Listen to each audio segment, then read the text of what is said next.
Sergeant Preston of the Northwest Mounted Police with Yukon King, swiftest and strongest lead dog breaking the trail in the relentless pursuit of lawbreakers in the wild days of the Yukon. Back to the days of the gold rush as Sergeant Preston with his wonder dog Yukon King meets the challenge of the Yukon. This is the Yukon, the territory patrolled by Sergeant Preston. A wild and untamed land of breathtaking beauty, sudden riches, and sometimes sudden death.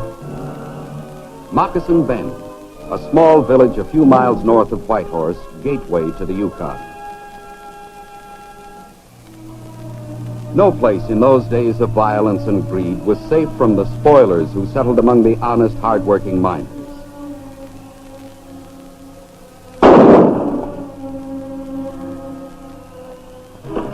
To some criminals, the Yukon seemed a land where they could get away with anything, even murder. But because of the constant vigilance of the Northwest Mounted Police, citizens in the territory came to rely upon these brave men in scarlet, and few crimes went unpunished. One of the best of these was Sergeant Preston, who, with his great dog Yukon King, answered the call from Moccasin Bend. There we go. Oh, there you are, Donnie. Hey, you're getting to be quite a man. Sure, soon I'll be helping Dad at the office, and I'll be able to buy my own dog, too. One just like King. Boy. Why the crutch, Molly? Oh, nothing serious, Sergeant. Molly got a touch of frostbite, but her foot's doing nicely. I can still cook, though, and that's what's important, eh, Jim? Molly. I was only teasing. But if you really want to hear my man fret, just mention the express office. Still grousing because you haven't enough to grub to take a claim, Jim? After all, that's what we came to the Klondike for, isn't it? I could have worked in an office back home. Patience, Hey, Jim. that reminds me, what are you doing away from the office this time of the day? Oh, a fellow named Daniels, Jack Daniels, kindly offered to help out when Molly was taken down last week. Jack Daniels. I don't believe I know him. He and his partner, Mr. Holtz, began prospecting here about last summer. You should meet him, Sergeant. Be very happy to, Molly. As a matter of fact, I'll probably be around for 2 or 3 days investigating old Ben's murder. I figured that's what brought you here. Terrible thing. Yes, it is, Jim. I hope you'll bunk here with us while you're in town, and I won't take no for an answer, Sergeant. Thanks, Molly. I'd be very grateful for your hospitality. Oh, Donnie, how'd you like to run down the express office and tell Mr. Daniels I'll be a bit late, huh? Swell! May I take King with me? Well, what do you say about that, King? Well, there's your answer. Come on, let's get going, you two. And stay out of mischief. Oh, Mom. All right, I'll pick up. Come on, King. Come on. I wish we could afford a good dog for Donnie. He loves them so. We will someday. But right now, why don't we all sit down and be comfortable? I don't want you to have a relapse, Molly. He's still afraid he'll have to do his own cooking. Oh, Molly! Well, Jim, what do you know about old Ben's murder? Nothing, except that he was shot.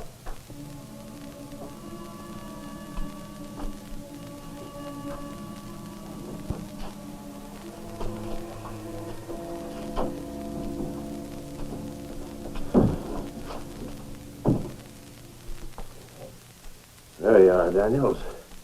The only bad apple in the dog team I bought for us from Indian Joe. Doesn't seem to care what happens once he's out of harness. Ran smack dab into a post a while ago.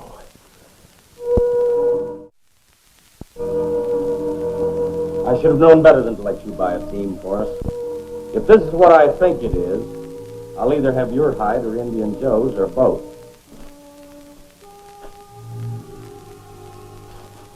Why, you blockhead. I ought to kick your teeth in. That dog's blind. Just a minute. How was I to know? I'm no dog expert. I'll tell you one thing you're going to know right now. The price of that mutt's coming out of your share of the take. First, you disobey orders and kill old Ben for a measly $100, taking the chance on spoiling our whole setup here. And now, this. Gee, King, aren't they swell? Wish I had one. Someday I'll have the best dog in the whole world next to you. You just wait and see. Come on. Hi, Mr. Daniels. Come on, Mr. Holmes. Come on, King. Hello, kid. Well, what brings you down here, Donnie? Where's your dad? He's late. Dad said to tell you he'd be late on account of Sergeant Preston came to our house. And this is his dog, King. Isn't he great? Why, yeah, that's fine. What's Preston doing here, Donnie? Is he going to arrest you for swiping cookies? No. Besides, he's my friend. And I bet he stays with King at our house, too. Just like always. Why, now, that's fine. Real great, I'd say. Gee, Mr. Daniels, is that swell dog yours? Well, you might say he's mine, Donnie, but not for long. What do you mean? Isn't he part of the team outside? He was part of the team, but he's no good, Donnie, so I'm going to have to put him to sleep. You mean kill him? Yeah, that's about it, kid. Please, Mr. Daniels, don't kill him, please. Look, kid. The mutt's blind. Why don't you run along? I know how you feel about dogs, Donnie, but what can I do with a blind husky? I can't use him and nobody else will buy him. I would. You? Sure. I have a dollar saved up. I'll show you. I earned it cleaning out Mom's cupboards. There it is. I hope that'll be enough, Mr. Daniels. Well, kid, if you want the mutt that bad... What Otto was going to say was, if you want the dog that bad, you can have him. For nothing. Wasn't it, Otto? Oh, sure. Gee, thanks, Mr. Daniels. Here, give me your string. Being blind makes no difference. I bet King will help me train him, too. Won't you, King? I need a name for him. Something almost as good as a king. What's next to a king, Mr. Daniels? Oh, a duke, maybe. Or a prince. That's it, Prince. Come on, Prince, old fella. Thanks again, Mr. Daniels. You're welcome, Donnie. Bye. Bye now. Come on, King. Bye. You penny Annie crook. I believe you'd have taken that kid's dollar. Well, it's money, ain't it? You're too greedy, and you'll hang for it someday. Now get on over to the store with what's left of the team and load up supplies. We're going to need them when we hit the trail. I'm sorry, Donnie.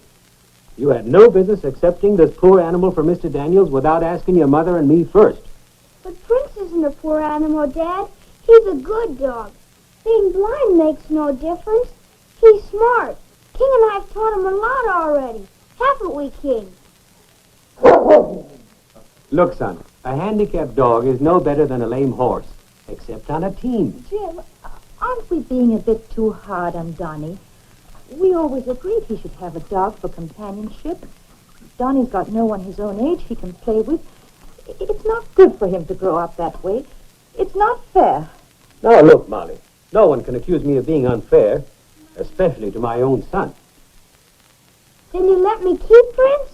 I didn't say that. Well, then, why don't we leave it to a disinterested party to decide? Someone who knows more about dogs than any of us. What do you think, Sergeant? Looks like I've been elected to judge this case. Well, I believe a handicapped dog, if he's a good one, can, like handicapped people, develop their other senses beyond normal to compensate for the handicap. And I believe that Prince is a good dog. Then you believe that the dog can be trained to take care of himself? Well, I've been watching him closely since Donnie brought him home. It's my opinion that Prince is a highly intelligent animal. With love and proper training, I think he could become a real asset, in spite of his blindness. In other words, you think we should allow Donnie to keep him? For Donnie's sake as well as the dog, yes. Yippee! We'll do as you suggest, Sergeant. Well, now that that's settled, King and I better get started on the job we came here to do. You'll be back in time for supper, won't you, Sergeant? Well, that's problematical, Molly. If I get through in time this evening, I promised Rye Stewart I'd stop out at his place. He asked me to look at one of King's pups he's breaking in as a new lead. I'll get word to you through Jim. Oh, not tonight, Sergeant. Oh, I have a big shipment of gold going out first thing in the morning, and a long monthly report to go with it. Why, it'll take me half the night to get my paperwork in order. Well, I'll get word to you some way, Molly. And Donnie, if your mother will let you, bring Prince by the office, and if King has time, he'll show him a few more pointers. Thanks. Sergeant, if you see Daniel, will you tell him I'll be right along to him? I'd be glad to.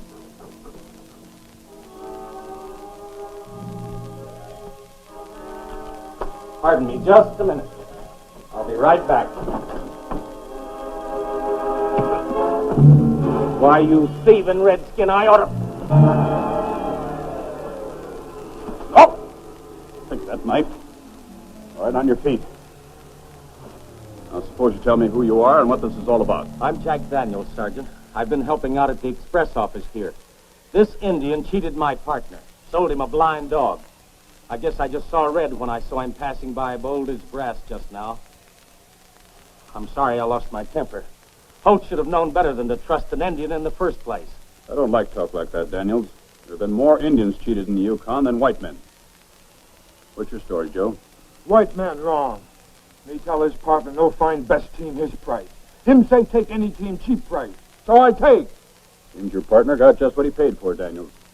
In any case, I've known blind dogs to work out just as well as any other dog on the team. Sometimes better.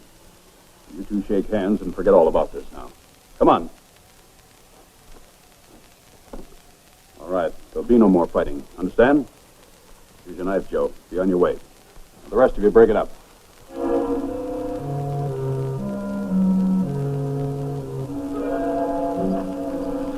Whoa! What's all the fuss about? You and your cut-rate ideas. But never mind that. I've just thought of a plan to get rid of that nosy Mountie and to get even with Indian Joe at the same time, while we make a clean getaway with the gold in the express office. Sounds great if it works. It'll work. You unload this stuff over at our cabin. Meet me at Indian Joe's place in half an hour. If he falls for the idea, I'll tell you all about it when you get there. Okay. But what if the Mountie doesn't swallow your plan? Then there'll be just one less sergeant on the force for us to worry about. Kill him, huh? That suits me fine. He's liable to find out who murdered old Ben. Yes, sir, Daniels. Now you're talking my language. All right, get going. All right, you Huskies. Otto Holst went to meet Daniels at Indian Joe's cabin. The Indian hasn't gotten here yet. I've been making myself at home. Come on in. I've been hoping you'd beat Indian Joe here. Why, there ain't anything in here worth taking. Nothing but these. They may come in handy. Quick, hide them in the sled before that Indian gets back. What for? We can't even get a can of beans out of these. No, but they could save our necks. They'll make a good plant. Or in case a certain friend of ours gets too smart. These are nice and quiet. And they belong to Indian Joe. Pretty slick. I'm sure glad you're on my side. Just remember to keep me there. All right, get these hidden before that Indian comes back. Come on, Ben. Well, hello, Sergeant. Hello, Jim. They're just about the two best dogs ever. Am I glad to see you, Sergeant. Donnie's been on pins and needles waiting for you. I was beginning to think you weren't coming. You don't think I'd disappoint Donnie, do you? Have any luck? No. Complete blank so far. That's why I came back to the office. I'm going back up and look around old Ben's place again. Maybe I'll pick up some evidence on the second look. You mean you and King have to leave again already? No, I'm not taking King on this trip. Bryce Stewart asked me to take his new lead for a sort of fail test. You know, she's one of King's pups.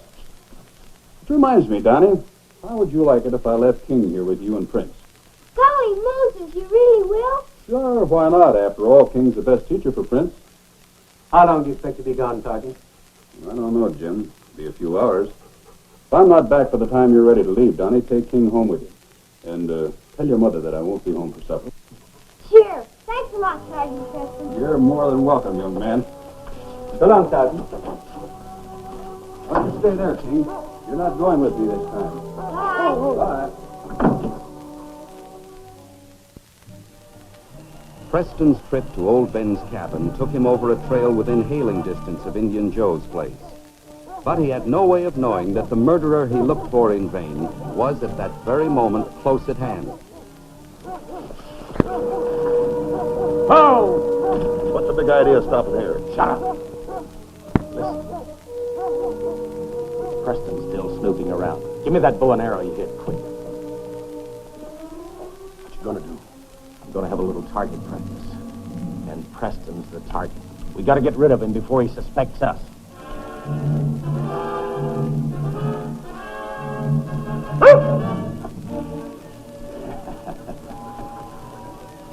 Run! Come on. Trusty Trail's playing hard by these prices, Chinook. Hope we don't run into trouble without King's help. How you doing, huh?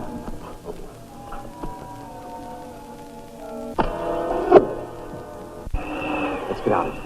Go! Preston had a narrow escape.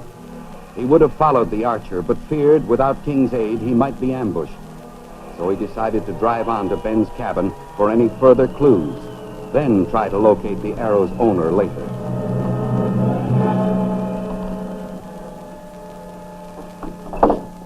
Okay, pal. Suppose you tell me what I'm being let in for. In a few words, you're being let in for half of the gold in the express office safe. I'm sure there must be at least $10,000 in there. Sit down. That's the good part. What's the bad? How do we get into the safe, and what's more important, how do we get by with it? By using our heads. I finally got a chance to learn the combination yesterday when Jim opened the safe in front of me. A little before 9, when we can be certain that Jim's had his supper brought to him and he's alone, we lure him out back of the office and slug him before he gets a look at us. After we drag him back inside, we clean out the safe. So far, I follow you easy.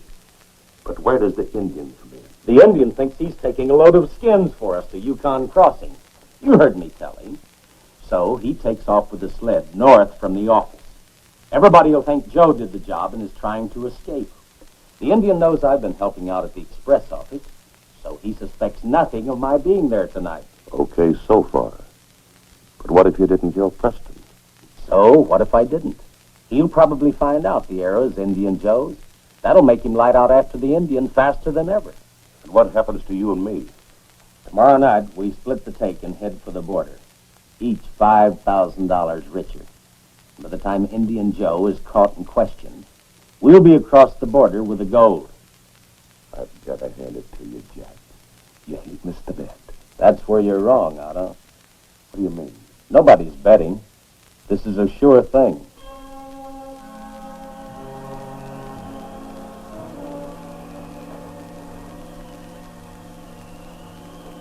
Who is it? Me, Indian Joe, bad hurt.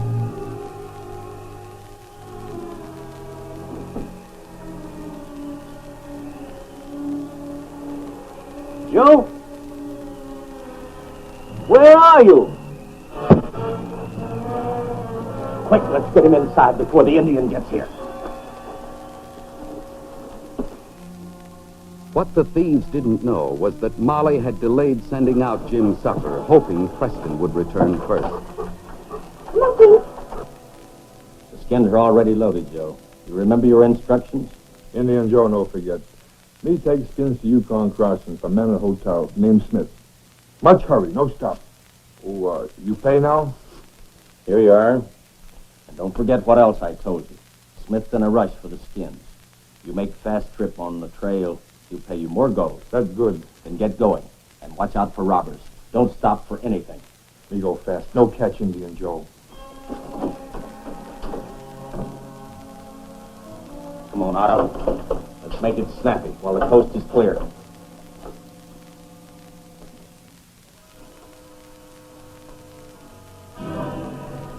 Dad, we're here. The kid, quick.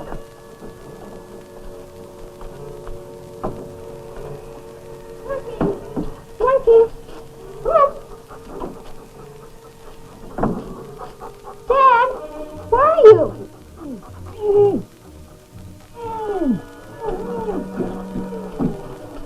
Dad!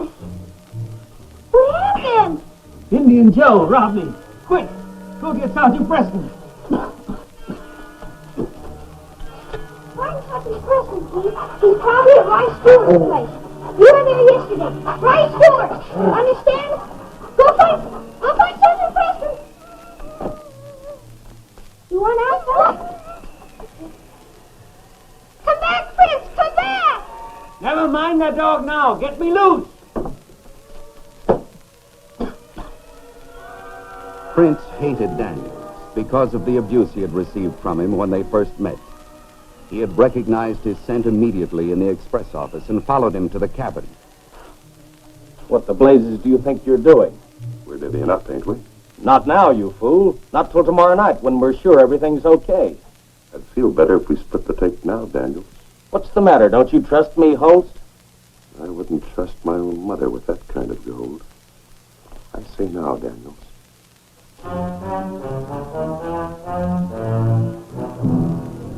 Thank goodness King found me at Rye Stewart's place, Jim. There, that ought to do. Now, suppose we go over your story once more. What's the use, Sergeant? I told you.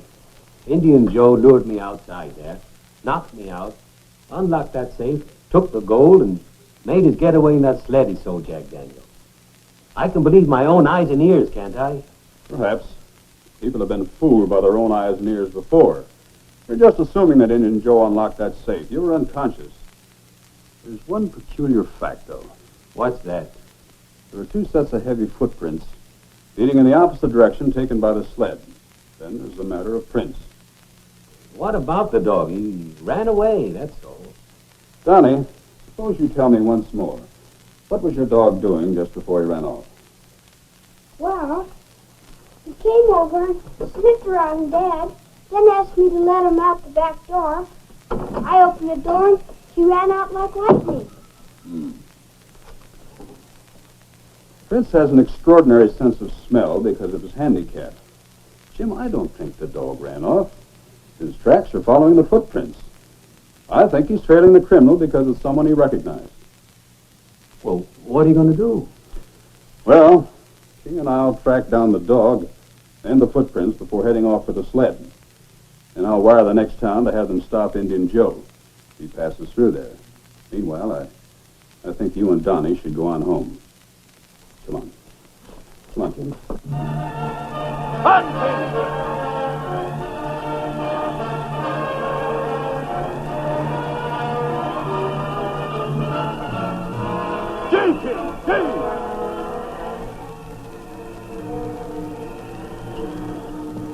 Ho, ho!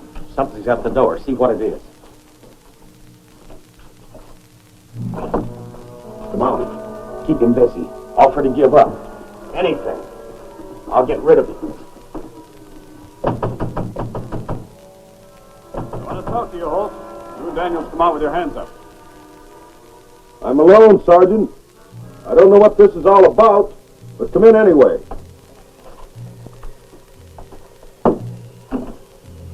Go down the corner. Put your gun on the bed.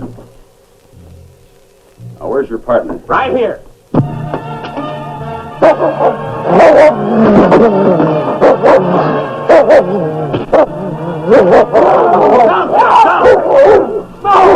Back in the corner. On your feet, Holt. Hurry up. Get over there. Get into these. Arrest you two in the name of the crown. You should be mighty proud of Prince, Donnie. He's a real hero today. If it hadn't been for his sharp nose, why, we'd have chased Indian Joe instead of the express robbers and the murder of old Ben. You mean one of them killed old Ben? Yes. Daniels accused Holst, and Holst admitted to robbing your safe, also to old Ben's murder. I'd have been ruined if you hadn't recovered that gold from me, Sergeant. It's a lucky thing you follow those footprints instead of Indian Joe, or they'd be across the border with it now. Well, they both forgot about the telegraph. It's a simple thing to wire the next town and have Indian Joe stopped and questioned. Being an honest man, he had no reason to avoid the town. Please, Sergeant, may I ask you something? Fire away, Donnie. If my dog Prince gets real smart, I mean even smarter than he is now, could he be a Mountie like King? Well, what do you think about that, King? What did King say? Well, I think he thinks that Prince has been acting like one all along. Thanks, King. Well, King, this case is closed.